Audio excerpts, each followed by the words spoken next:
Kronologi Megatron milik Medi Renaldi rusak, niat unboxing barang influencer dunia kandas. Mainan Megatron milik influencer Medi Renaldi rusak saat diterima. Awalnya Medi Renaldi mengeluh kiriman produk mainan dari luar negeri tertahan di bea cukai. Padahal mainan tersebut merupakan hadiah, bukan dibeli. Keluhan ini disampaikan Medi melalui akun X miliknya pada Jumat 26 Mei 2024. Medi mengatakan paket mainan yang dikirim perusahaan Robertson untuk dia review sudah dikirim sejak 15 April lalu.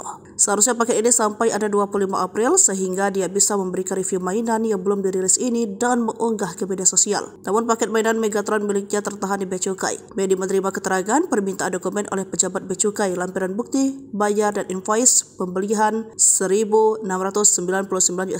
Setelah melaporkan, Medi akhirnya mendapat paket robotiknya yang tertahan di bea cukai. Ia seharusnya menerima paket robotik pada 25 April 2024 setelah dikirim Robertson sejak 15 April 2024.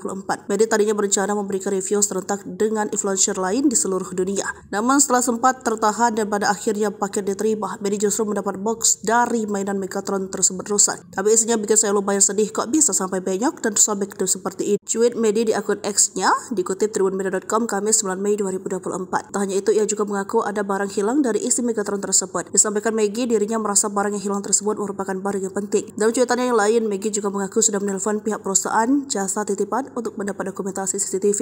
Namun dirinya hanya bisa mendapatkan penjelasan verbal dari CCTV yang mereka punya. Sementara itu, staf khusus Menteri Keuangan Justinus Prastowo akhirnya buka suara. Ia mengungkap jika pihak yang membuka atau unboxing mainan Megatron milik Medi Renaldi adalah DHL selaku perusahaan jasa titipan, bukan bea cukai. Di akun X pribadinya, Justinus mengunggah sebuah video yang menampilkan seorang petugas DHL tengah membuka paket berisi mainan tersebut. Izin menyampaikan klarifikasi. Atas izin DHL, kami unggah video rekaman CCTV unboxing robot Megatron milik Mas Medi Renaldi. Hal ini kami sampaikan sebagai bentuk transparansi dan akuntabilitas, tulis Justinus pada Rabu 8 Mei 2024. Tampak jelas dalam video ini yang melakukan unboxing sampai menyegel kembali barang kiriman adalah petugas DHL. Itu pun dilakukan dengan hati-hati. Petugas BC yang duduk di depan komputer hanya mengamati jenis dan dimensi barang untuk keperluan pencari referensi harga, tuturnya. Justinus menegaskan dengan adanya video rekaman CCTV tersebut, maka tuduhan petugas BC telah membongkar dan merusak barang tidaklah benar.